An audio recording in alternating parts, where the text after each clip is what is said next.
Let's talk about how to annotate first aid so that you can use this as the Bible and encyclopedia that it is. I'm obsessed. Flip you guys around and show you some of the pages that I've marked that do a really good job of showing how I use this. But you want to think of this as where everything ends up in terms of what you are going to see on the exam.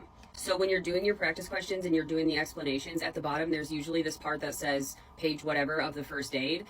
First things first, you always have this next to you when you're reviewing your questions and you go to that page in the first aid. What you're gonna do is use the same color code that you're using in your notes. So like I said, mine was neon yellow was something important in the question stem that should have clued me into the answer, and then neon green was the answer.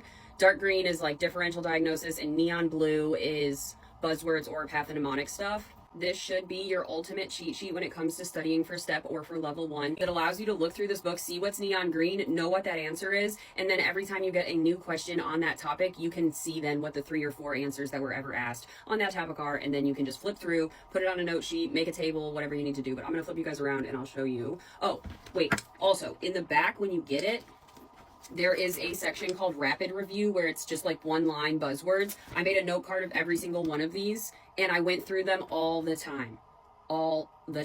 This page is a biochemistry page, and here are the only questions that I ever got asked on it in the thousands of questions that I did across studying for boards, and these were the answers that I needed to remember. So now when I'm glancing through the biochemistry section, either on level 1, 2, 3, step 1, 2, 3, it doesn't matter, this is the same. Things in red are like, excuse me, what? So when I first took these questions, I didn't know what that stuff was. Still really don't know what that is. Anyways, the question stem itself told me that the patient had coarse facial features, gingival hyperplasia, clouded corneas. All these things were in the question stem, and the answer was a defect in N-acetylglucosamine phototransferase. Like, are you so for real? You'll also notice that some pages don't have that much stuff written on it. So in that case, you probably don't need to spend 30, 45 minutes making a table because you're getting questions on it, because you're probably not. Ehlers-Danlos, Menkes disease, these were tested frequently, and I had mixed them up a lot, clearly, because I have so many notes here. But if the first aid didn't have parts of the question, stem, or answer itself, I would write those in either neon yellow or neon green, again, so that it's just at a glance I can see what I'm looking at. Anything that was like a differential, I would add down here. As you start seeing more questions, you'll start building patterns about what they're trying to get at. The vascular type, they hadn't told me this in the first aid, but they did tell me it in the question stem, so I added it in right there. These buddies.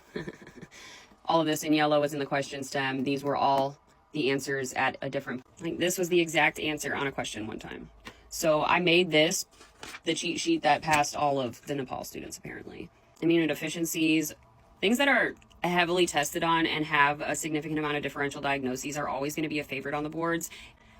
Add these in here as you're doing your notes along with the questions so that you're really generating this buildable understanding of the concepts that you're seeing. The mycoses are a favorite, and they're always telling you what you're seeing under the microscope. Malarias. Oh, this is a big one. Literally my worst nightmare. My worst. I cannot. But I did.